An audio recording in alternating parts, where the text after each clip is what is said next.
Hey everybody, welcome back to the Mentor Minutes podcast, also part of the Meeple Mentor YouTube channel. I'm Jared. And I'm Jay. And we're happy to have you here today. And of course, we have the video version on the channel and the audio streaming, which you can find anywhere. We've got Apple, Google, wherever, Spotify. I personally like to use Spotify. Yeah, Spotify. I usually do Apple. Okay. Well, I bought the Spotify monthly thing because it came with Hulu, Right. Oh, that's right. That's right. Yeah. I forgot about that. Yeah. Because I could just with Alexa just say play this song, and then the kids are happy. So. Oh, that's even easier. I like it. I like it. So anywhere podcasts are sold. There you go. Oh wait, they're free. Yeah, they are free. But hey, if you want to send us a tip, then send it to PayPal. That's right. meeplementor@gmail.com. There you go. Anyhow. So if you're also unaware, I wanted to shout out real quick the Gateway Network, which the channel and I guess the podcast is all part of. They started, or the network started about a year ago, and it was founded by the Gamecasters podcast with Ryan James as the founder. And essentially, it's a one-stop website location that kind of aggregates a whole bunch of up-and-coming and new board game content creators such as the Meeple Mentor channel and a number of podcasts, other YouTubers, artists, Instagrammers, all sorts of people who, were trying to help each other grow. Yeah. So definitely check that out. It's at thegatewaynetwork.com. And yeah, they've been really cool, and it's been a great thing to be part of. Yeah, they're a lot of fun. So if you haven't listened to their podcast, Gamecasters, definitely check them out. They're a lot funnier than we are. Yeah, so. we're more straight-laced. Yeah. I mean, I know Jay is funny to laugh at. Yes, but... that's true. That's true. I like to be the butt of jokes. There you go. So send your insults in the comments below. I also wanted to go ahead and let everyone know that the channel is growing in a new way, and it's pretty exciting from my standpoint. I don't know if you'll necessarily see too much difference, but as a small channel, it can be difficult to try to get a hold of publishers to try to get games that I can then teach or, giveaways or unboxings and all that kind of stuff. So I was contacted by a Concord, North Carolina new game cafe that's opening in September called Luck Factory Games. They really liked what we were doing here at the channel and the comprehensive nature of the tutorials. That's something that is right in line with what they want to do to supplement their cafe, because they are focused less on being a store and like a hobbyist store, because there's plenty of those even in the Charlotte Concord area. They're focused on creating an event space that people can come play and also be taught games. So they're going to have staff and volunteers as well to be there to help you pick games, help you teach games, or help teach you games. And all that kind of stuff. And so one thing that they had thought about is, why don't we put QR codes in the lids of all of the games that we have that people are going to be taking off the shelf to play, and then they can scan that and watch a comprehensive tutorial, so that if it's either a longer type of game to explain, or there's not enough people around to necessarily teach every table at the same time, those QR codes can be a really efficient way to bring people in. And so instead of them trying to figure out how to make those kinds of videos themselves, they said, hey, why don't we partner with you, and then we'll basically link to your stuff. And so that's sort of kind of the partnership that we're working on. So there's more requests from their side, that different games that they were hoping to get made. And again, a lot of these align with what I'm already doing. And so creative control is always mine. And I can always say, no, I don't want to cover that game, that kind of stuff. So there's not going to be any interference or anything like that.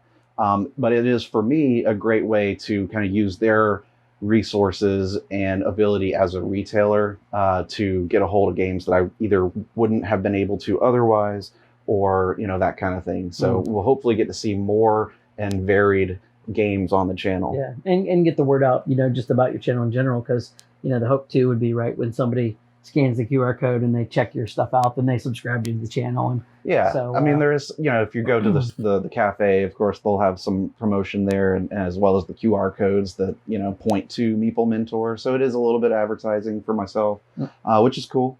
But, it just seemed like a good fit for what, the small channel that we are, and then the kind of content that they're trying to make.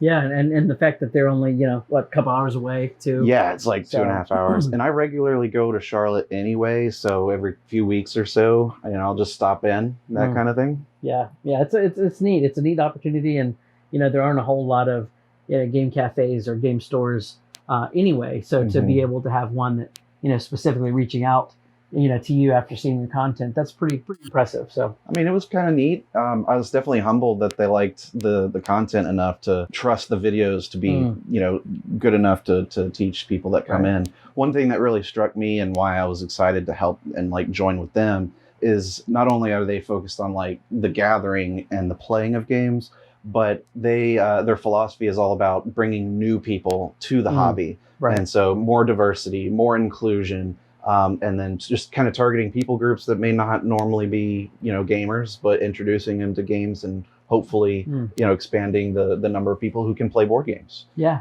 awesome. And that's, I think, that aligns exactly with how I've treated my tutorials, is try to be as clear and concise and thorough so that anyone can just watch it and hopefully just pick it up and play it. Yeah. And even like the fact that you do, the variations in your tutorials, you do solo modes and things like that.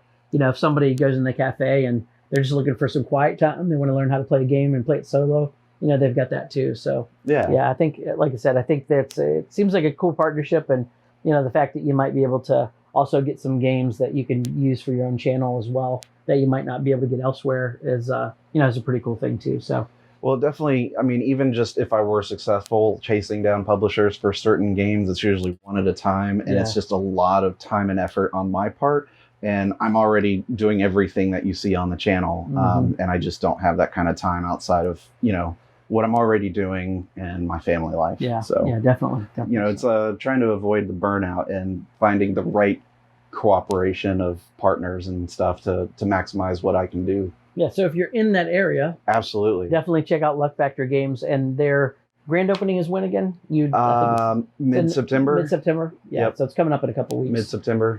Concord, North Carolina. As of the recording this video, it actually may be open by the time you watch this, but probably. Yeah. Because we tend to record a couple weeks in advance. Yep. So today we're going to do a top 10 list. This was actually one that you picked out, and it's top 10 games that have multiple game boards. So this is not necessarily the fact that you have your own player boards, because nowadays almost lots of games have your own individual player boards, but this would be commonly shared boards, but more than just one central board. And so there are some unique kind of exceptions or variations of even that title. And so I think some of mine, I actually came up with quite a big list, and I had to start narrowing them down by some kind of criteria, because do you count games where you're exploring a map and there's multiple tiles that come out, like or even if it doesn't come out during the game, do you count a game that has variable setup with map tiles, like Gaia Project or something? I personally didn't count that. If that was all that there was to the board. Now, I mean, Gaia Project not necessarily is a bad example, because there is another board, besides the map itself. I did something similar, because this was actually a harder list for me to come up with as I was looking through my own games. One of the criteria I used was if a game, let's say, had expansions, and those expansions just added a board here and there. Sometimes I didn't really count that, because it was almost like an extension of the regular board. It wasn't, a board for a completely different purpose. I didn't look too much into, whether each player had kind of a unique board, because you get into things like Spirit Island or something where everybody's got their own, different board. So I tried to really think of boards that were used by everybody, but included more than just the central board. And I think I skirt that a little bit on a couple of my choices. But if you know me and my picks, per usual, I usually do that. So he breaks the rules nearly 5 out of 10 of his lists. That's true. I like to keep people guessing. Yeah, and so go back and watch those other lists. You'll see what I mean. You should totally do that. Now, one thing you mentioned about games that expansions that you include would add new game boards. There are some that I would like to include on this list, but I didn't, because I'm trying to narrow it down to like a base game experience. Right. There's one in particular that I have on this list where I sort of twist that rule a little bit, but I'll explain that when I get to it. All right, then. So sounds like we're ready to go. I think we are. All right, let's look at our number 10. Number 10. For my number 10 pick, this game I really love, but I didn't put it higher because I felt that it's the way that it uses its extra board, because there's 2 main game boards. I feel like the way it uses it is sort of a stretch to the point of this list. Okay. So Star Wars Rebellion has 2 huge map boards Yes. because the map is so big. Yes. Right? Yes. But it's such a great game, and honestly, it's the first game that came to mind when we looked at this topic. Right. I was like, what's a game that has like the 2 large boards? Immediately, Star Wars Rebellion. Okay. Yep. I can see why you picked that. So not because I put it at 10, not because it's not great. I love this game, but simply because of that reason, and the fact that you have to use these together to make a single image of the map. Yep. And so it's not, you never really think of it about it again after it's set up as 2 separate things. Right. That's true. Yeah. That's true. But it's such a great game, and it is 2 large boards that I felt like it needed to be. Yeah, it is huge. Like if you had picked a small game that had 2 boards, to create a single. I might have given you some grief on it, but you're right. It is. These are massive. They're like, what are they, like 6 panel boards each or something? They're really big. Yeah, they're really big. It's crazy. But if you haven't played Star Wars Rebellion, it really is amazing, and its expansion, Rise of the Empire, something like which that, adds in like the Rogue One scenarios and characters. And it also adjusts the way that combat works, and a lot of people prefer that new combat style, me included. So I've only played the base game. It's really, really smooth, and the game, of course, takes up the whole table. Best played at 2 players, so that one player controls everything for like the Imperials, and the other player everything for the Rebels. Yeah. But essentially, it's just Star Wars in a box, and it does what it does so well, and you control ships, and it flies over the space and planets and all that stuff. Yeah. It's just cool. It is a great game. I've only played this one once, but it's an epic 2-player game, and one of the biggest 2-player games I've ever played. And it probably will for a while. Yeah. I've played probably 3 or 4 times with our other friend Jason. Yep. And every time I win. Oh wow! Okay, that's rare because he wins so many games. I know, and so we've switched sides, and I'd be Imperials. You still win. I'd still win. That's cool. It's really funny. That's a good one to rub in. So I don't know if he's going to play with me again, or but he's got your number on Star Wars Rebellion. Yeah, if I mention that to him, he's gonna be like, "Oh no, not this again." Yeah, no, I will. Yeah, so I'm feeling a little better about my picks now because. Okay. Yeah, because you skirted the line a little bit. All right, but the rest are totally legit. The rest are legit? Okay. So what's your number 10? So, my number 10 is a game that I think was maybe one of the first games I played that had sort of this separate board layout, and that's Dead of Winter. Mm-hmm. And if you've played the original Dead of Winter, you have a main board which represents the colony, and that's where your survivors are sort of, hauled up for the winter. And you have different things like your track, where you're keeping track of like your garbage, the survivors, the additional survivors that you've found at locations. But then outside of the colony are these separate boards. I think there's 6 of them that represent separate areas of the town. So you have one for like the police station, you've got the school, you've got the hospital, the gas station. The original game came with those as like just kind of thick cardboard. They were almost like a card material, but a little bit thicker. I believe the expansion... think of it more like a flimsy mat. Yeah, like a flimsy mat, yeah. But I believe the expansion, the Long Night, actually made those out of regular cardboard. Oh, so they printed all the originals on cardboard? That's my understanding, is that they redid that. Similar like what they did with Blood Rage with some of those players. So here's a question, though. Yeah. Do those locations, even though they're cardboard or mats or whatever, would those count as tiles instead of boards? That's a good question. I mean, where do you draw the line on a tile versus a board, right? Is it size? It's got to be size. It's got to be size. I would consider these boards because they're bigger than postcards, right? You are doing unique things with them as well. So you have different the different amount of survivors you can put there, different amount of zombies. You have this there's cards there that you have this mechanism where you're kind of searching, and each location has a certain amount of different types of items. You know, like if you go to the gas station, you're more likely going to find gas. You know, things like that. I also think about the fact that if it's a board, you're also placing things on it. Like it's going to host workers or characters or people like that. Yeah, so that definitely is true. Whereas a tile, you wouldn't normally. Where I think of a tile and it would not necessarily do that. Yeah. Maybe that's a good distinction. Is if you're not actually playing on it and you're just placing it or something, maybe then that's it's a tile. Yeah, maybe, I don't know.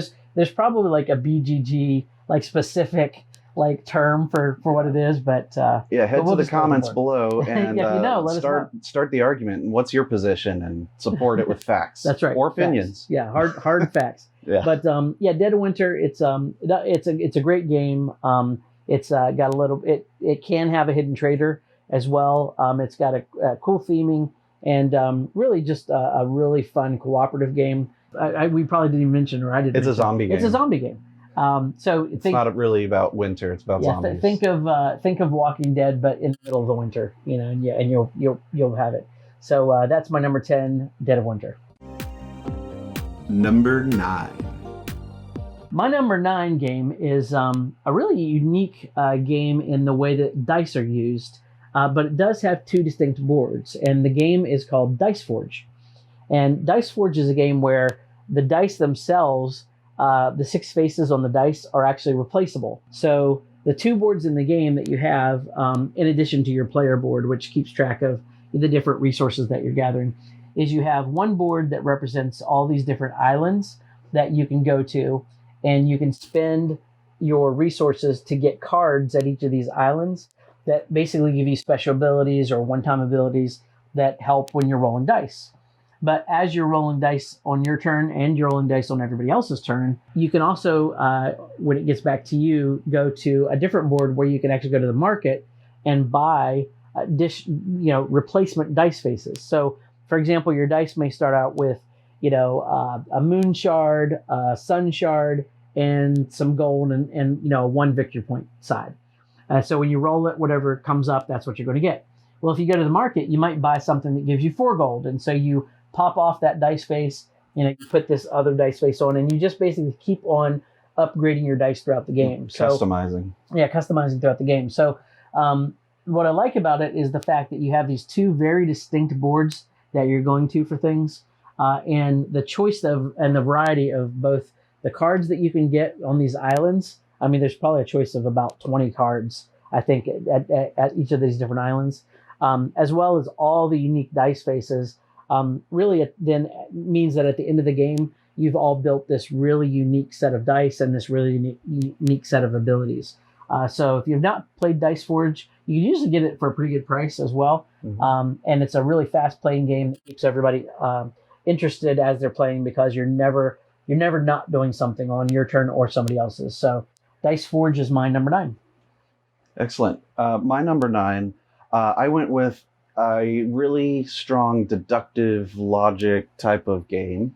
And it's one of those that if you make a mistake, then you're kind of hosed for the rest of the game on how you make your notes on trying to eliminate different things. It's called Alchemists. I was wondering if you're going to say this. I've not played it though. I love this game. Of course, I mean, I got a philosophy background, and so it's very much like just the things that you find out. As long as you know, your notation is consistent, you'll be able to find out the ingredients to make all these different potions and things like that. But it has 2 game boards. The largest game board is where players will be placing their cubes to take actions. And it's one of those games where you take turns placing those cubes out and then resolving the actions afterwards, starting with like 1 and then going all the way around. And it's really a really interesting game. The extra board, not only does it score the victory point track, but it also has sections for the different card combinations and herb combinations and ways to score extra points, and places to put your earned feces that you discovered as an alchemist.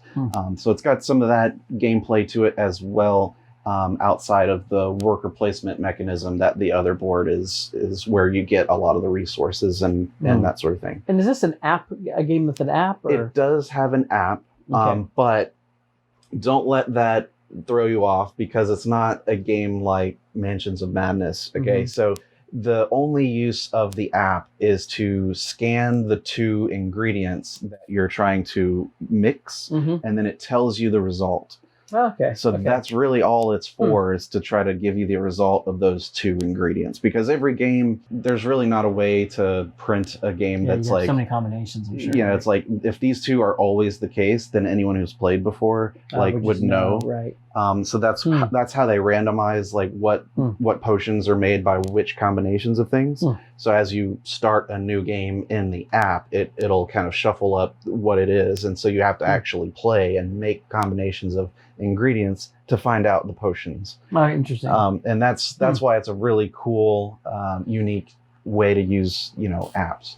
See, I think I've mentioned this before, but like I'm so bad at those kinds of games where you're trying to like figure out a pattern. Yeah. I played this game called Pie Town, where you're supposed to try to figure out like 3 secret ingredients in the other person's pie, and I could never figure it out. So I don't think I do too well. Did you ever win at Clue? Against my children. Because it's a lot like that without the like questioning of people. Yeah, it's against my kids. That's about collecting your own stuff that you want to find out, and then doing that yourself and figuring it out. Process of elimination. Yeah. Okay. Interesting. So it's really cool. I recommend it. It's kind of a heavier game, especially for what it is as far as deduction. Because like I said, if you are not strong in deduction and then you get into it, and then all of a sudden you kind of lose track of what you've already learned or whatnot, then you're kind of in trouble for late game points. Right, because you made a false assumption at the exactly. Like if you make an assumption that wasn't true, then you really screwed up things if you took it as truth. Right. But anyway, that's my number 9. Alchemist. Cool. Number 8. My number 8 pick is a game that is widely popular. It's a Euro game with a lot of dice. Now this one, everyone does have player boards, but there are 2 main game boards that everyone also has to use, and that is Grand Austria Hotel. Because first of all, if you've played, you know that you're rolling these dice, and then there's a dice board where you have to arrange all the different rolled numbers. So all the 1s in this column, 2s in the next column, and those dice are used for certain actions, and the number of dice that are still there when it's your turn to do the action is how strong it is. So one by one, these dice get removed. The other board, of course, tracks points. It tracks the round that you're in. It tracks when certain things trigger and certain bonuses might apply. So it has this emperor track that you have to have advanced a certain amount by, a certain round. And I think it does it twice in the game.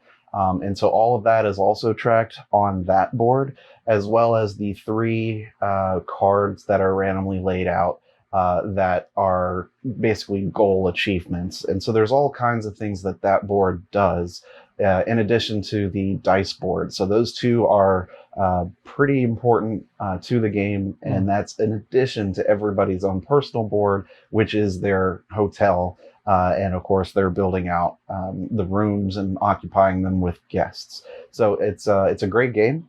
It's really, really nice. I also like to play the game with like the upgraded tokens. In my copy that Jay now has, it has Top Shelf Gamer tokens. Yeah, for like the little cups of coffee and the cakes and desserts and stuff. Little wine bottles and stuff. If you want to see what those look like as well, then check out the tutorial that I did for Grand Austria Hotel, because I put all of that is found in that video. So you can learn the game. And I, even though I traded for you, I haven't played this yet. So I've been really itching to get this one on the table. So yeah, it's great. Sounds good. So really good. That's my number 8. My number 8 is a racing game. And I love racing games. Most racing games, though, are usually just one board. Or you might, like with Flamme Rouge, you might put the track together by putting a bunch of different pieces. Build it with the pieces. But they're really not separate boards. The reason that I chose this one was because the way the boards are used is really unique. And this game is called Mississippi Queen. Oh. Mississippi Queen is actually an older game. It was a Spiel des Jahres winner several years ago, but they've recently done, within the past two years, a reprint of the game with upgraded components and things like that. So what you're doing in the game is each person has their own old-fashioned like paddle wheel steamboats. Like steam powered, Yeah, water steam powered paddle. Yeah, like think of Tom Sawyer, Mark Twain type stuff. That movie Maverick. You remember that with Mel Gibson? Oh, I have not seen that. Oh my forever. gosh! That takes place in that time period. It's in that time period. They're on this like steamboat the whole time, and he's a gambler, right? Yeah, that movie? It's like a poker movie. Oh yeah, I haven't seen that in so long. But yeah, it's a racing game where you each have these steamships, and the cool thing is each of the paddle wheels has a dial that has I think it's numbers from 1 to 6, and you turn those dials. One of them represents your ability to turn your ship, and the other dictates your speed. But the reason I chose this because of the multiple boards is that each of the boards of the game, and it comes with quite a few, make up the Mississippi River. So you're going to have almost think like Kingdom Builder, a board that has a bunch of different hexes on it, but it's sort of shaped like it's like a big puzzle piece. So you put that board down, and then your steamships are going to race to the edge of the board. But as soon as one of the ships reaches the edge, you roll a dice, and the dice is going to determine where the next part of the river goes. And it's either going to go the left, straight forward, or to the right. Oh wow! So it can really mess you up if if you're not going directly straight in the center. Yeah, because then your next turn you've got to turn really fast to try to make it to the river where the river's bending. And so throughout the course of the game, most players are going to be playing on just 2 boards. And as the last player crosses the board that they're on into the next board, that board goes away, and then you just keep adding boards to it. So it's a really cool modular type game that uses these boards in a really unique way, to where you really don't know what the game is the actual route of the river is going to look like until you're actually playing it. So, do you remember who's the designer of that?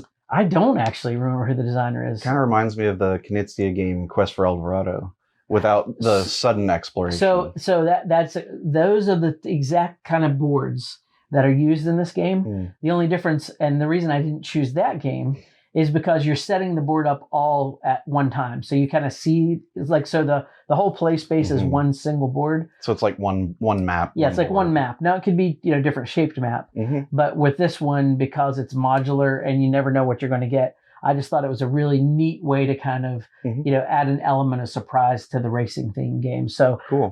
So I really like this game. It's Mississippi Queen, and that was my choice for number 8. Sounds good. Number 7. Okay, so my number 7 is the one where it's going to skirt the line a little bit. Breaking the rules a little bit. So we set the rules here, and then we break them. We set them and we break them. That's what they're made 10 minutes. For. So I had mentioned at the beginning of the video that I tried to mostly exclude games where the board was part of an expansion. The reason I included this is because I think it also has a unique mechanism on its own board. So that's Lords of Waterdeep. Now, if you played the Lords of Waterdeep base game, one of the cool things about the game is you start out with a single a board with different worker placement spots. But as the game progresses, you actually buy these buildings, which are tiles. And this is an interesting tile discussion too. Right. But each of those tiles actually expands the board and creates more spots of where you can place workers. And the tiles all do different things, give you different resources, or let you trigger different abilities and things like that. So as the game progresses, the board is kind of growing. So you have a main board and then all these smaller boards that are used as action spaces. But when you add in the Scoundrels of Skullport expansion, it's actually, thematically, it's a completely separate town that you go to in the game, and you pick up this thing called corruption because you can do these great actions, but you're doing them in this like seedy part of town. And so every time you get this great action, you're going to take this corruption, and the more corruption you have at the end of the game, the more victory points you're going to lose. So although it is an expansion, because thematically it wasn't just like an extension of the board, it actually represented a different place, in that town of Waterdeep. I included it. So that's my number 7, with Lords of Waterdeep. I'm going to say that is a bit of a stretch. It is a bit of a stretch. Because sure, the expansion is a separate board, but that's an expansion. It is. And calling buildings a new board is a little bit of a stretch. So if you think about you're it changing as mini the one boards, existing board. If you're thinking about mini boards, kind of like Dead of Winter, where you have those kind of mini boards. For the same reason, I would not say Lost Ruins of Arnak has multiple boards. Because you're talking like That's buildings true. come out, That's true. That new does have action this places focus. come out, new That's a good creatures point. come out, but I wouldn't call That's that a good multiple point. boards. But it does have multiple boards because, like your first game, you have to connect 2 of them to make a complete board because all the resources at the bottom. Yeah, but once again, that's not a good pick because that board is only there to store resources. That's the only. You don't even need that. You don't board. need that board. It's not a good superfluous. choice. But I think with Arnak, the expansion is going to add another board. So I think that fits the Waterdeep theme. I'm pretty sure that they are I rest not my case. adding a board. Are they not? No, just more cards. Okay. He's talking out of his butt. We'll have to wait and see. Let's just move on, shall we? That's my number 7. Arnak. No. Lords of Arnak. No, Lords of Waterdeep plus an expansion. Yes, there you go. All right, my number 7 is a game that both has a map that slowly kind of uncovers itself, but it also has a little strip board that you place cards at, and it also has an action wheel board. So there's several things going on as it's laid out. And I will also say that it has and uses its game box as part of the way that they organize some of the tokens. So this game is Archipelago. I have not played this. And it is fantastic. I've done 2 tutorials videos on Archipelago. Okay. It's wasn't this like one of your very first videos you did? The very first one. Yeah, that's right. Proof of concept video that I made years ago. And then I remade it after the Meeple Mentor channel kind of got its, engine going. Right. So you can check out either one. Of course, the new one is the better quality, but they have the same rules, of course, to cover. But yeah, you've got the action wheel where you place your action discs to take actions. And that's what kind of lets you choose what you're doing. The more discs that you earn, up to, I believe, 4 or 5, lets you do more actions during the action phase. But everyone starts with 2 or 3.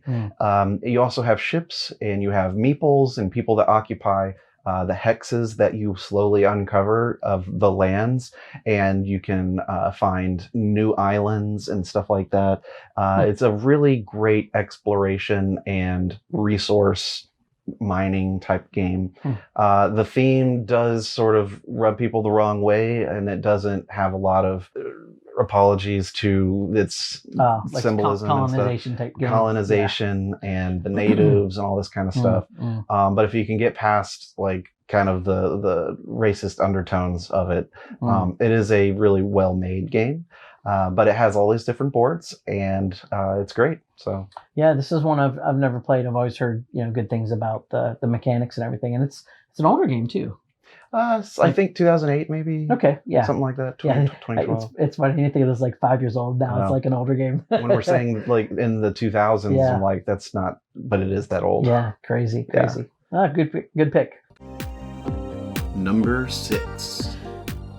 My number 6 pick is a really popular theme park building game that has quite a few boards and dice, and it's all about crafting dino DNA. This is called Dinosaur Island. Yeah. One of the first, or at least one of the most popular dinosaur theme park games of recent times. I think the other one Dinogenics would be the other. But Dinogenics doesn't have an extra board unless you get the expansion. Okay. So I had to go with Dinosaur Island because as you've set it up, and if you've played, it takes up the whole table because you've got, I think, 3 or 4 main boards that are needed for every player on top of your player board that, of course, you're starting to build as your own theme park. Right. So with all these extra boards, and it is a fantastic, heavy Euro game. It's definitely on my list, and it uses those boards very effectively. It's got a lot of bright colors and art to it.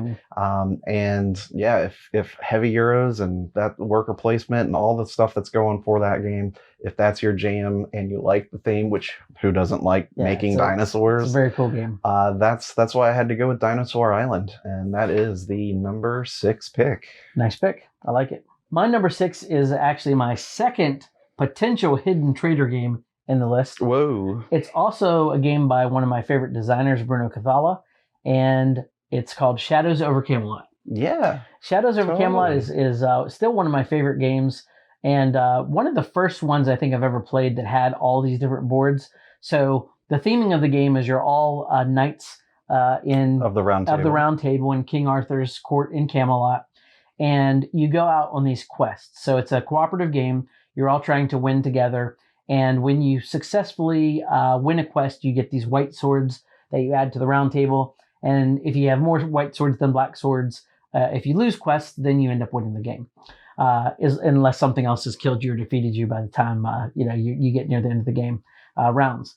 So in the game, as you go on these quests, you're going to earn white swords, or if you fail quests, you're going to earn black swords. So the more quests you win, the better your chances are at completing the game and winning the game together as a team. The reason it has all these boards is each of the boards represents a different type of quest. So you're going to have your main board, which represents Camelot. That's where you're going to place essentially these siege engines. Yeah, you're going to defend the castle against these siege engines that start to build up. You're going to have these Saxons and Picts that come and try to invade the territory. But then you can go out on quests outside of the realm of Camelot. There's also the Dark Knight on that board. I was going to say, I couldn't remember if the Dark Knight was on that board or a sideboard. I think it's on Is that it on that board. Okay. Yeah, you're right. The Black Knight's on that board. And but there's sideboards that are used for like the quest for the Holy Grail. So there's a whole sideboard where you're trying to get more Grail cards to ultimately bring the Holy Grail back. There's a side quest with the Lady in the Lake to try to get the King Arthur's sword. There's another sideboard for, I think, defeating a dragon, and some of those are double-sided as well. So it has a lot of really cool themes. Still looks great. Has awesome artwork. Still a really good cooperative game, and it's one that you can teach players who are really familiar with just regular cards, because a lot of the quests are they're kind of poker hands. You're trying to complete like straights or pairs or full house, that sort of thing. Yeah, so really, really cool game. That's why it made my number 6, and that's Shadows over Camelot. It is one of the earlier co-op games that came out in board games, and I believe it plays up to like 7 people. Yeah, I think it's 6 out of the box, maybe 7 with expansion, or maybe even 8 with expansion. I have the Merlin expansion, which I think is a great expansion if you can get it. And I've heard it makes it harder too. A little bit, yeah. Yeah. It's already a pretty challenging game. So you will lose quite often, but not as often as, say, Robinson Crusoe. Yeah. Like it's not that punishing. It is possible, but you have to definitely coordinate a lot. Yeah, and it's a game where one of the things last thing I'll mention about it is it's one of those games where you can actually die as an individual character, but still win the game as long as somebody survives and you've gotten more white swords than black swords. So and if you've collected the Holy Grail, it can be used once on a player. Yeah, that's right, to revive somebody. Yeah, it's got a lot of neat little things like that in it. So I love Shadows over Camelot. Still one of the ones that'll probably stay in my collection forever. Yeah. Number 5. My number 5 is an area control game. Not usually that good at area control games, but I really like them a lot. And this is called Ethnos. And it's a very simple area control game, but where you're either playing sets of cards to put these pieces out to control certain areas that kind of match the color of the leader of that set of cards, the band of cards you're playing, or you're playing cards because of their special abilities, essentially. And the reason that this game has multiple boards is because it has like 13 different factions of cards that you play. And each faction represents, think of like a Tolkien Middle-earth character. So you've got like the halflings, the wizards, you've got these like flying people, you've got warriors, trolls, all kinds of different factions. You'll find trolls in any game. But there's one right here. Especially if you play with me. And the way the game works is at the beginning of the game, you sort of randomize those factions. And so each game you're going to have, I think, 6 or 7 of factions in play. So you're not going to, play all of them at the same time. But the neat thing about the game is, yes, it has this main board where you're doing all the kind of area control for 3 of the rounds of the game. But then depending on the faction you play, you're going to introduce another board to the game. So like if you're playing like the Mermen faction, you're going to have a board where you're trying to race up the board to try to get more victory points. If you are playing like the Giants, you're going to have different tokens and different boards that you're going to kind of keep passing around depending on if you've played the biggest band of Giants. So they play football too? No. There's that troll again. There's that troll. The Giants? Yes. They get their own football field? Yeah. There's also It's like it's not the goblins. What's the thing in Lord of the Rings? I'm totally blanking on. Then it's not Orcs? the goblins. Orcs. Yeah, you also have these orcs, and the orcs are trying to like spread out across the land, so you can start moving up on this other board. I smell man flesh. Yeah, to get more points if you've ended up spreading out and stuff like that. So it's a really great game, and the reason it's not more popular is because of the art design. It's pretty bland. Gets a lot of grief because it's got this really sort of warlike Lord of the Rings artwork with this like board that has like pastel like colors for pieces and stuff. It's just a really strange design. But I'll tell you, if this game came out with like different theming and art, I mean, I think it would sell a lot. So that's my number 5, Ethnos. So I have a question. Since you said that the extra boards for this qualification only comes when you choose certain factions. Yeah. So is it possible to play without extra boards if you didn't choose the right factions for those? It may be, actually. It may be. There may be, because I'm thinking there may be 3 or 4 factions that have separate boards. So, I mean, if you're randomly choosing, the chances that you're going to have one are pretty high. But yeah, it's absolutely possible. So let's put a little asterisk on that one. I don't think so. I think this is a legit pick, and I stand by it. Just because the board's in the box doesn't mean that you're always going to use it. I stand by it. And you can use the box lid as a dice roller, even though it doesn't come with dice. That's not a separate board. That doesn't count either? No? Okay. 5, Ethnos. What's your number 5? Why do we even try? That's right. You know where I'm going with this. All right. So my number 5 is a science-themed game about math and all sorts of fun stuff. It's called Newton. Totally illegitimate. He thinks he's funny, folks. He thinks he's funny. I just had to try. I try. Yeah, I don't agree with this pick at all. Have you played it? No, I have no idea. Exactly. I have no idea if it has even one board or 2 or 20. It has 2. Okay. Players also have their own board, which is nice. That counts? It does. You can collect cards. Everyone starts with a assortment of, I think, 5 or 6, and you play these cards under your board. You put them on the board, and then at the end of the round, you choose one to add to the bottom, and then it creates a sort of a combo for when you take that action column again. So when you place a card there, you get the card, and you get everything below it. Oh, okay. So it's cascading type. Yeah, cascading actions. Cool. So your actions get stronger the longer the game goes on. But essentially, the 2 main boards. The first one is the largest that you've got your player workers or meeples that you can send on sort of a branching tree path to basically unlock different ability type of skills. And, there are first come, first serve awarded points for a lot of that stuff. And it gives you different ability to, double up on actions or combo actions or place things up in your library. It's really interesting how that all works out. It's pretty cool.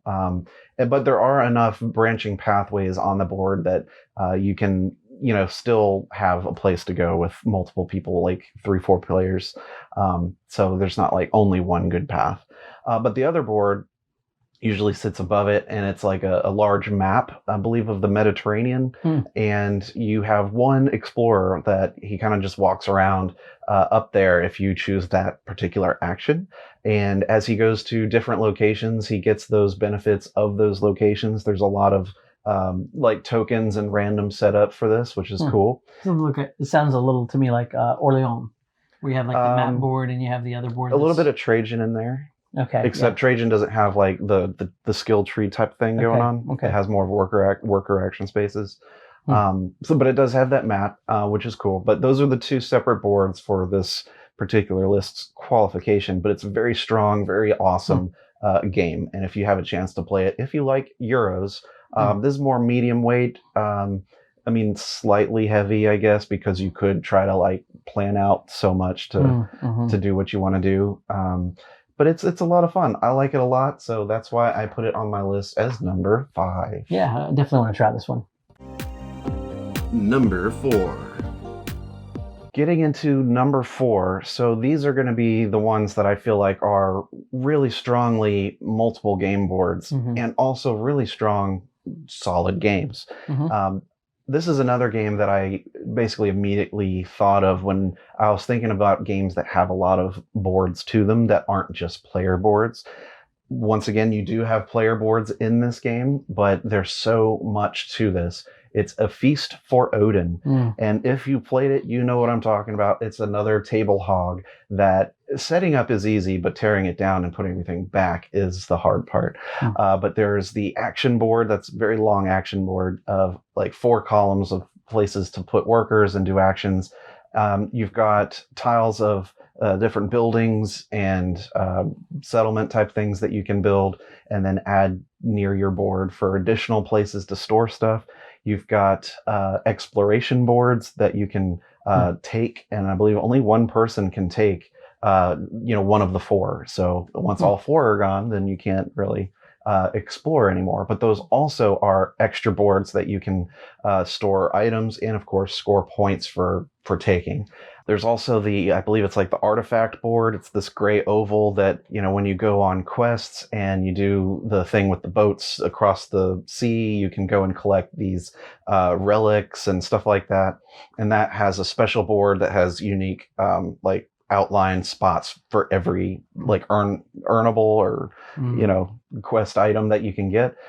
So as you can see, there's just a lot on the table that has to be set up, and a lot of boards that's really you're looking at.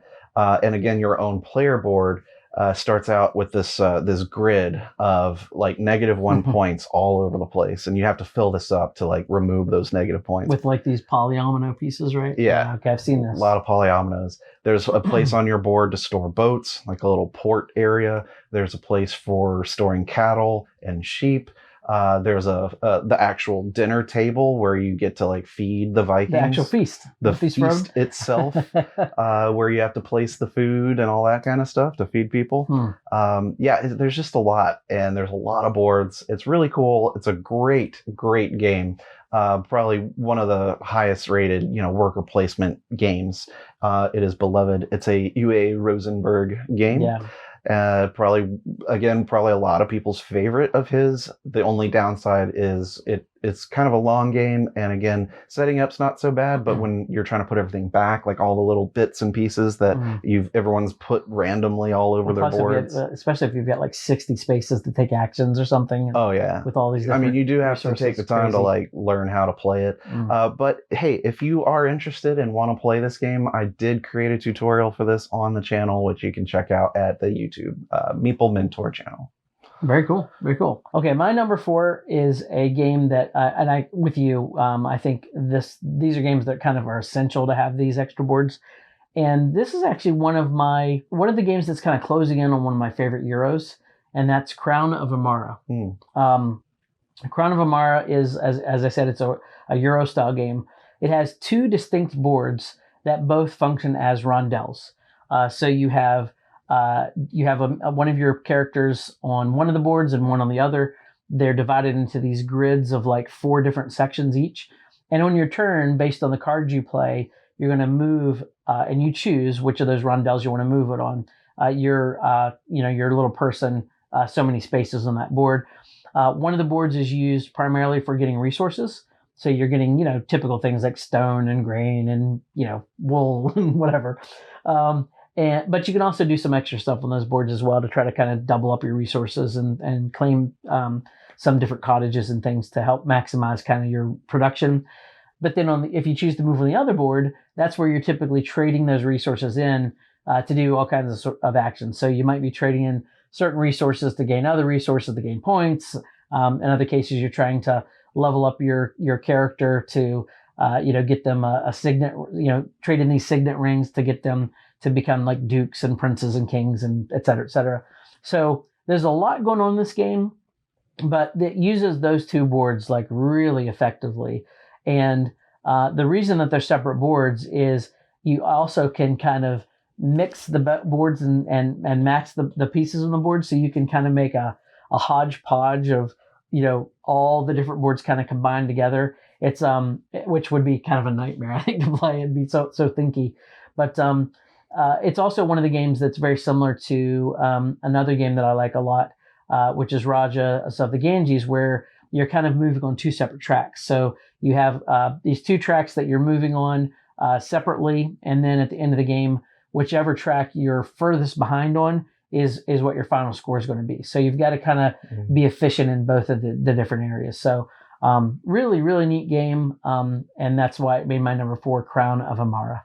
Although I will point out in Raja's that it's not whichever track you're the least on. It's actually more of a race because those have to cross to end the game. Yeah, it's one of the only games besides that one I've played where you actually have these 2 distinct sort of scoring boards. Maybe the only other one I can think of. Between 2 Castles of Mad King Ludwig. That's true. That also has that same scoring method. It does have that. It's not necessarily a track because you're building castles and they're all made of these little tiles. But yeah, because that's when it's basically the combined score between the 2 of you, like the person on your right and left. Yeah, you're building a castle with the player on your left and the player on your right, and so the castles are sitting between you, and so you're both trying to make these castles the best they can because every individual player's score is the lowest scoring castle to their left or right. Right. So you're trying to kind of make them both as equally good as possible. Yeah, I think that's like a classic like Reiner Knizia type scoring mechanism, but none of these games are designed by him that we mentioned. But yeah, so I really like Crown of Amara. And like I said, this is one of those games that I almost always want to play if it's available. So that made my number 4. Awesome. Number 3. My number 3 is a game by a famous designer, Phil Walker Harding. Can you name any of his games? Yes, I can. Silver and Gold, Imhotep, Sushi Go, Cloud City, Meeple Land? Meeple Land, Gingerbread House. Cool. It's amazing how you just had those at the tip of your tongue. Right at the tip of my tongue. How did you do that? I know, it's amazing. It's amazing, the mental faculty. It's not like we just took a break or anything. No, we didn't pause at all. This video has continued to roll the entire time. Yep, there's no secret behind any of this. There's no man behind the curtain. Exactly what happened. But one of the games I actually just mentioned is the one that made this list, and that's Imhotep. Imhotep. Tell me about it. You're all. Is that Egyptian? It is. It has an Egyptian theme. How did I know that? You're all architects in ancient Egypt. Were they designing? They were designing monuments like pyramids and obelisks and all kinds of cool things. And the way that the game's laid out is there are separate boards where you're basically collecting these cubes or these stones from a quarry. You're putting them on your little sled and carrying them across the desert.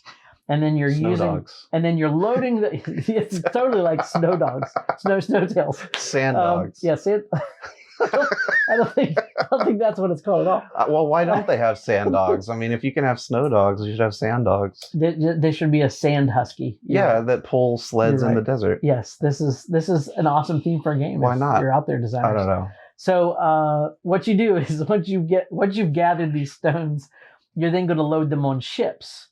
And the ships have a specific amount of spaces that you fill up. And then once a ship is full, you can sail. No, it does not sink. You sail it along the Nile, and then it pulls into the port next to one of these monuments. And then you offload the stones in the order that you loaded them. So you might be building up an obelisk. So you're getting points for whoever puts the most, the highest stack of stones. You might be building the pyramid where you're getting points for every time you place a stone, depending on how high you go, etc. You're building you're not building the Sphinx. You're building like a mausoleum where you're trying to connect stones. You're also building another monument that I'm blanking on. This reminds me a lot of Agizia. The theme, yes. Gameplay, no. The difference here is that each of those boards it's a separate board that you're building these things on, and they're all double-sided. So you have an A and a B side, and depending on what side you play with, the mechanisms for how you score points are completely different. So like a cassette tape. Like a cassette tape. That's just like an A and B side. Just like an A and B side. Everybody knows what that is. Everybody should know that. I'm trying to make a relevant it's not at all. It's comparison. It's definitely not helpful. For current events. For all you kids out there. Yeah. Kids love cassettes. Yeah, kids love that stuff. But so now I'm getting sidetracked. So I'm just trying to make him laugh. So Imhotep has like 6 different boards, including the scoreboard. It's one of the first ones I thought of because it's so modular like that, and everybody is sharing each of those boards as they're building things. So that's why it made my number 3. My number three pick is a relatively new game.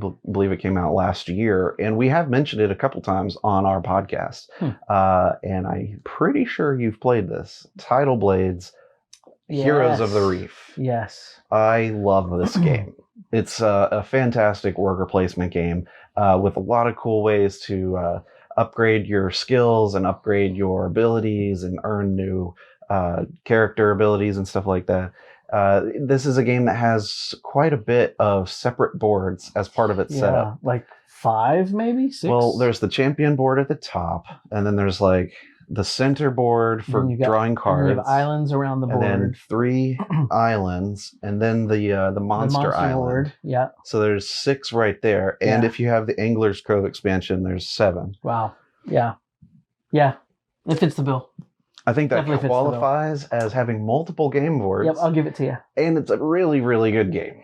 Artwork's fantastic. The theme is really good, really solid. You're these heroes trying to defend this town, and they call you the Tidal Blades. And then a rift opens up, and monsters are coming to attack. So you have to like both impress judges during their annual like competitions, but at the same time, like dedicate some time to fight off monsters, so that you kind of also show that you're a diligent and successful fighter. It's really cool. It's a lot of fun. A lot of multiple board uses, and players do have their own board. It's a unique type of board because these have these wheels, like little dials, really is what they are, that you track 4 different skill traits. And they also track the dice that you're using versus like active or spent. And on the bottom, you tuck in cards of challenges that you've completed. So it's a really useful board. It's very multifunctional. It uses miniatures if you have the Kickstarter version, or standees if it's retail, plus discs for your actions. So if you have discs, you place those with your character, and then the character jumps between actions, but your discs stay there, which then fully occupy that space. So only one action space can be taken. Each individual action space can be taken only once in a round.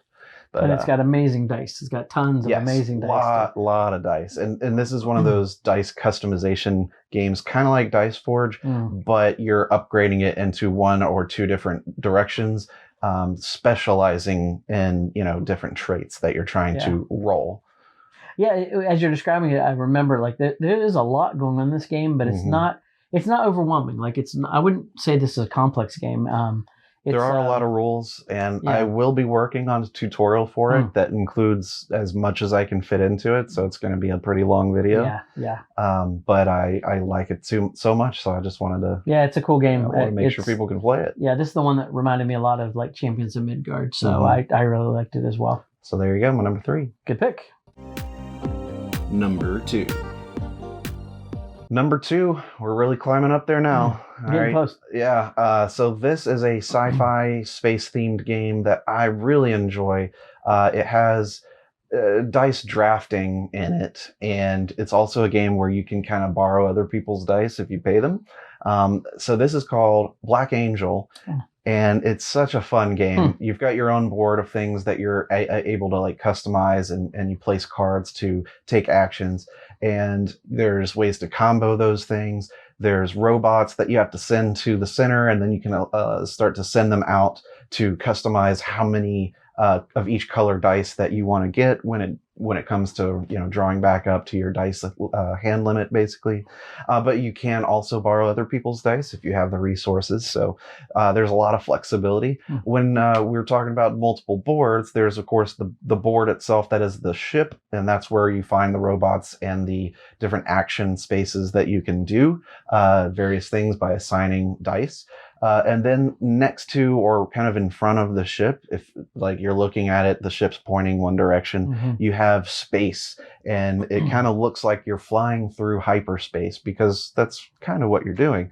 And on these strips of boards that sort of kind of all go in a line, and then they have planets on them. They have asteroids and meteors on them, and they'll always at the very center of these 5 stripped space boards is the miniature for your spaceship. So it's like its representation of where you are in space.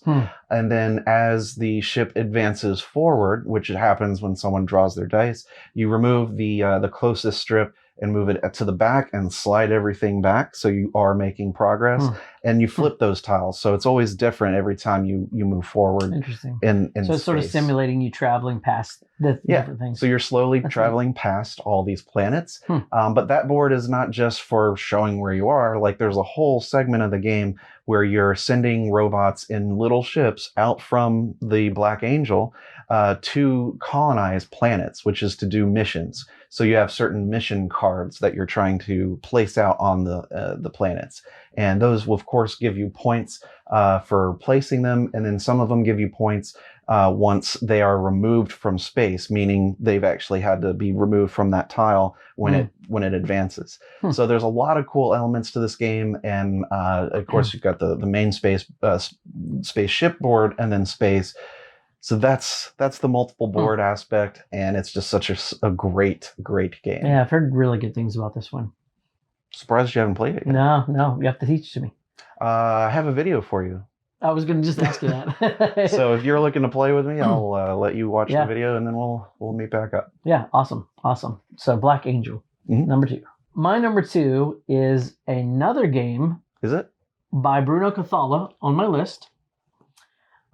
Who also was the designer of Shadows over Camelot. That's right. And this is a game where you are making one board, but out of a bunch of multiple boards that combine into one. And the game is called 5 Tribes. Now, a lot of people will call these tiles that you're using to make up the board. But each of these tiles that you're putting down to make this big grid has separate actions that are different than all the other ones. So you might place one of your workers on a specific board, and it triggers a certain action that lets you gain a card. Another one may trigger an action that lets you get gold for all the different colored meeples like around yours. Another one might let you trigger an action where you can actually assassinate somebody else's meeple on a nearby board. And it also has a really cool I was going to say mandala. That's not the word. Rondel? No, the mechanic. Mancala? That's it. It also has a Mancala mechanic where when you move around on the board, the way you do that is you actually pick up all the meeples that are on a specific one of these mini boards. And then as you travel, you drop one on each of the different boards that you travel on until you drop your last one. And then based on where you drop that's the board you trigger things on. Sounds like Mancala. It's very Mancala-like. But this is it's an award-winning game. It's such a cool game because every game of this is going to play completely differently because of you randomize these tiles or these mini boards. There's even area control on the boards itself. So you can set up like little oases or put your camels out on the boards to take control to earn points. So there's a lot going on in this game. It can be a game that causes a lot of analysis paralysis because on your turn, you can basically go anywhere you want. And so you're trying to sort of optimize what the best thing to do is, based on all the meeples that are out there. So that's the thinker. That's the one element of the game that, where this one gets complaints, but I love this game. How long does a single game last? It's like 90 minutes. It's not too bad. 90 minutes to 2 hours. And it plays up to what, 4 or 5? I think it's 4. It's funny because it's called 5 Tribes, because there's 5 different tribes of meeples, but it only plays 4. Okay. Yeah, unless there may be an expansion that lets you play more. But very cool. I have heard of this game. You've played this game, I'm sure. I've heard of it. You've heard of it. That's good. I know you're not making it up. Yeah, I'm not making it up. So that's what made my number 2 because it's just. It's basically the game that has more mini boards than any other game I could think of. Can you imagine if on this list, one of us just made up a game? Just totally. And it's like, wow. And then it was like, how did you come up with that? So my favorite is Caravans of the Desert. And what this one is. Yeah, it's called Sand Dogs. Yes, sand dogs. Yeah. Yeah, it's husky sledding. I feel like one of these times he's going to try to in the pull one Sahara. over on me because he's No. always coming up with games I don't know. Well, Five Tribes, you've definitely heard this one. I said I've heard of it. Yeah, well, you've said it. I don't know if you So that's my number 2, Five Tribes. Sweet. Honorable mentions. There are a lot of honorable mentions for me, but I've narrowed it down to just a couple. 2 of them, actually 3 of them, are honorable mentions because they don't have multiple boards unless you have an expansion. Yeah. So Anachrony, which I love Yes. that game, but it has a lot of boards to it if you have some expansions added. Yep. Everdell, once again, there's like every expansion adds a board. So the more expansions, the more boards, more table space taken. Yeah. Underwater Cities has an amazing expansion, New Discoveries. I haven't played this And one. it has its museum board and it adds some other things as well. But definitely a great game, but you need the expansion in order for it to qualify for this list. Okay. Altiplano, which is similar to Orleans. Yeah, that's right. So either one of those is kind of on this list, but I felt like it wasn't as strong a contender. Yeah.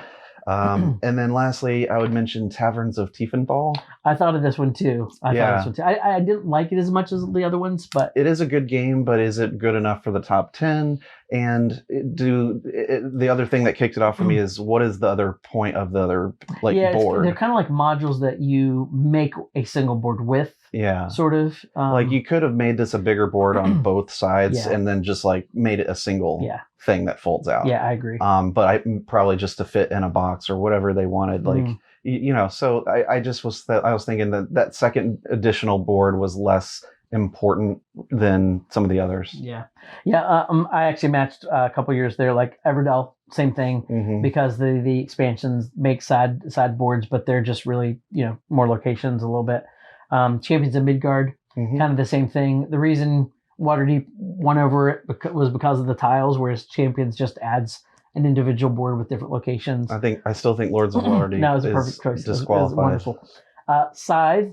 The reason I didn't choose Scythe is because if you play like similar to Star Wars Rebellion, you can play the big board in Scythe, and it actually comes with 2 boards that you combine together. Now that's also an expansion. I mean, technically. No. So the other one with Scythe has modular tiles that you put. That's the one you're thinking of. No. The giant board is just a larger board. No, but you need to buy the extra strip that makes the whole thing. Yes, that's right. You have to buy the extra board to add to it. It's like $10 or something. Exactly. So it's an expansion. Is it an expansion? You have to buy it in addition to the base game. So would you consider a game mat an expansion? Well, here's the other thing. Games like... Yeah, see, I don't know. I don't think it's an expansion. Games like Terraforming Mars, one of their expansions is just boards. True. Like Ticket to Ride is the same, but it's like a different board. Whereas with Scythe, it's the exact same board, it's just larger. I can see why it didn't make the list. Yeah, but it didn't make the list. And it also has individual players' boards that are always different every time, because they're randomly shuffled, but they were player boards. So we're not talking about exactly. Player boards. That's why I didn't make it either. And then Red Cathedral was the other one I thought of. It has it basically just still though has one main board, because the other thing that you're building is really like based. It's like a cathedral based on cards that you are doing things on, but you're not really doing a whole lot on that sideboard. So it kind of, it was one that it sort of looks like it's multiple boards, but in reality, it's not really. I think we could come up with another top 10 of games that use modular boards or modular maps. I think so. It's got its own category. Yeah, even one that has like I think you suggested one. We could even do a top 10 of player boards. Yeah. I think now that I was thinking through this list, there's so many. I thought, oh yeah, these are great player boards. Right. So those were the ones on my list for honorable mentions. Very good. Well, I think we're moving on to the final number one pick that everyone's waiting to hear. So here we go. Number 1. My number 1 is actually a crossover on your list that you mentioned earlier. Really? And this was the very first game I thought of when you suggested the topic. Let me think. Is this going to be Star Wars? Nope. Dang. Nope. Dinosaur Island. Oh. Yeah, Dinosaur Island. For the same reasons you said, I actually had to take a picture of this because I knew there were so many boards in the game, but I couldn't remember quite what all the boards were. But not only do you have two completely separate player boards, because you have one that's just managing like your DNA and all that stuff and keeping track of like your stats and your danger and everything else. You have another separate board. And again, these are player boards. Those are just your park. Just your player boards that represent your park. And then you have a common board where you're actually putting scientists to draft the DNA dice, or to choose a dinosaur that you're building based on the DNA combination. You have another sideboard where you're buying like different amusements that you're then placing in your park. Like extra tiles that can fit on the board. Yeah, extra tiles that fit on the board. Then there's the specialist board. There's a specialist board if you have the expansion as well. Hire people. Yeah, you're getting different cards. And then you have I think that may be it. But it's a lot, and it takes up the entire table. This is a game that's super thematic. It is a heavy game, but it has like a rhythm to it. Mm-hmm. So once you go through it once, you kind of just follow that rhythm, and everybody sort of gets it after that. But this really simulates, like, if you're one of the researchers in Jurassic Park, it really like dives deep into that theme of creating dinosaurs and then running the park, and having dinosaurs overrun the park, and certain other people that visit end up not making it out of the park. People can die. Things like that. But it's cool retro theme. It's got this awesome like 80s style color scheme and artwork, and also these awesome like plastic dinos that have different shapes and stuff like that. But they're all pink. But they're all pink, yeah. But they're still awesome. The style of the game is meant to look very like 90s bright super pop. Yeah, type 90s thing. is not 80s, 90s. It's definitely that. Definitely 90s. So this was the first one that popped into my head when you suggested it, and that's what made my number one. Very cool. I agree with that. My number one has not been mentioned. Okay, so it's not Five Tribes. It's not Five Tribes, but I have heard of that. Yes.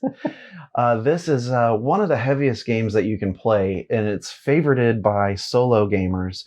But you can also play 2-player or up to 4, but don't do that. It's called Mage Knight. Oh, I've heard of this. Mage Knight is such an awesome game.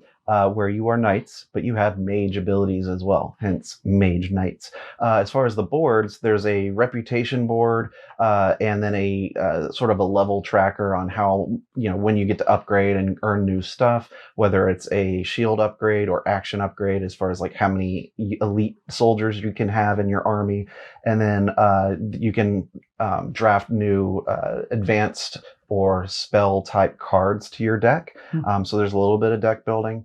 There's also a board that is just for your dice, or not your dice, but everyone's element dice. And I believe there's 2 element dice extra per player. So if there's 2 players, then 6 dice, right? And those dice are rolled and kept on either the day side or the night side, depending on the element that's rolled. And so that's another separate board. And then on top of that, you've got the map itself, where you have your miniature and exploring the different tiles that can come out. And you basically draw a new tile as you can, get to an edge to explore it. It's like 2 movement. You get to add another tile and then kind of deal with what you're moving on to. So it's a really excellent, really thematic and just deep, type of dungeon crawl type of experience, but you're not really in dungeons. But there are all sorts of fantasy creatures and enemies that you'll fight, including orcs, dragons, mages, that kind of stuff. It is heavy, and it is probably best played solo, but I really enjoy playing it 2-player whenever I can. If I can find someone who already knows how to play, that's even better, because teaching this can be a beast. Yeah. But for that reason, I also made a tutorial for Mage Knight that you can find on the channel. And when I was looking up what existing tutorials on YouTube there were, the best I found were a series of videos, kind of like a playlist of everything that you would kind of need to know, one topic at a time. And so I was like, well, I guess someone's either going to see that and just never play Mage Knight because they don't want to watch 10, 30-minute videos, So I was like, this needs a complete one video teach. So I did my very best to teach whatever you need to know for your first 2 games of Mage Knight. And the video is an hour and 15 minutes. I was just going to ask. I said I would just over an hour. Hour and 15 minutes. And I think this is actually one of your most popular videos, if I'm not mistaken. It is. I think it's in the 800, 900. Might be more than that now. I haven't checked in a while, but I've heard great things about the game. But that's the thing that's kept me from playing it is I just heard it's really tough to get through the teach. It's intimidating at first. Yeah, and if I owned the game, then I would think about leaving it set up and playing it solo or something like that. But I don't know if this is one I'll ever actually play. That's a bummer. But I do remember this is by the. It's crazy because this is the same designer that did like Codenames. Yes, it is. Yeah, so he does just such a gambit of game styles. He's a pretty impressive guy. And this is also, a lot of people consider it the predecessor to Gloomhaven. Like without Mage Knight, we wouldn't have Gloomhaven. Oh, that's interesting. Yeah, there's a lot of mechanisms that Mage Knight introduced to tabletop that I think a lot of games like Gloomhaven started, borrowing. That's interesting. Yeah, I've never heard that before. Yeah.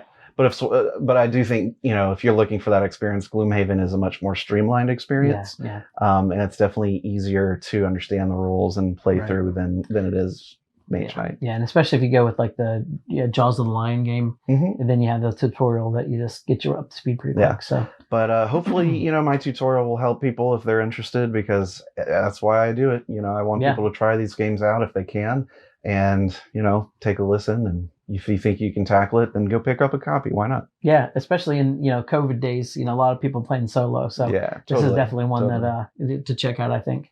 So that was a really fun list. Yeah, it was a fun list. It was definitely harder than I thought it was going to be.